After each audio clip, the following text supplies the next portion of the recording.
Back down on the allotment, the snow has finally gone, so I'm just down here. I'm going away for 10 days tomorrow, so I won't have a chance to get down here. So we're just going to have a check if the snow's cleared on all the covers and off the polytunnel. We still need to put the drainage back on, so that's a job for when I get back. Again, the water butt is full. So guys, if you're enjoying the content, then make sure to hit that subscribe button. We are nearly at 1,000 subscribers now. But we're going to be talking today about what we can actually grow in January. So for me, it's about potentially getting some things into the polytunnel even and starting off. So it's not really been warm enough. Today is a delightful 8 degrees, but we need to see what we can start off, what we need to get going. And then again, all the seeds that I've got, because I have been getting a magazine, I have been getting Grow Your Own and reading to see what I can do on the allotment. And these are a lot of the seeds that I've got. And you'll see by the video here how much selection there are for seeds. So you can see, even if you go into your local garden centre B&Q, you will have a wall with thousands of different seeds, and it's about picking those out and seeing which ones you want to grow. There's lots of different versions that could come out throughout different points of the year, and that's what you have to stay on top with to see if we can get 12 months of vegetables. And how much will we save?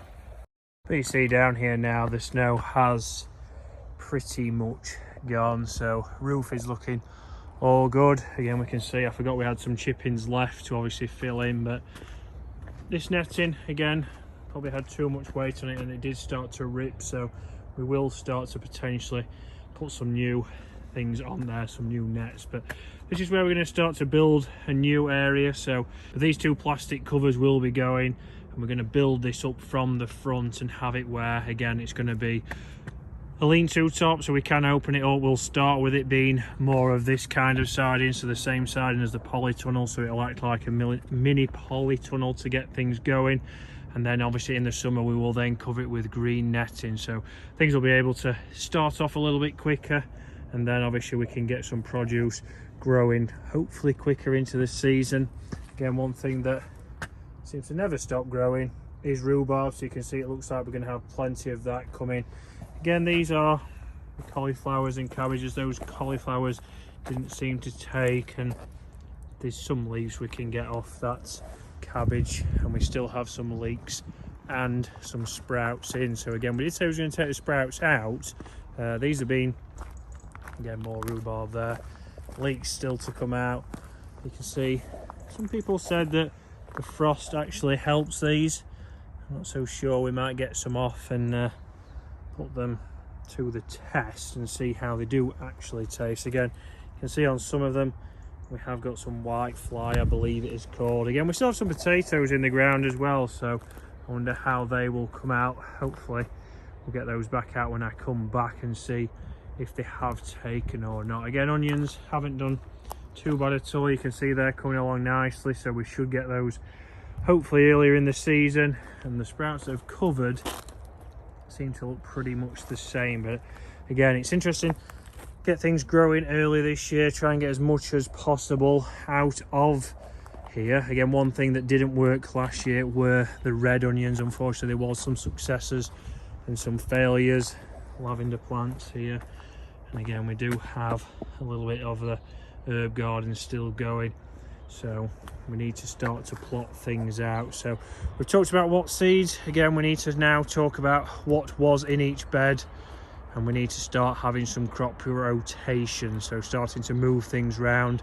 I think onions are going to go in here where the potatoes were, and we might start to get potatoes down at the bottom, because again, we didn't grow on all of the second plot, so we've still got plenty of ground that we didn't actually use. And then we know that we have all of this plot, and I'm thinking that we are going to build that pallet greenhouse, so there might just be a video on the pallet greenhouse in coming weeks or coming months, and I think that might just go here in the middle of the plot. So we've got plenty of pallets. I'll have to buy some corrugated siding. Has anyone done that before, and if so, has it worked?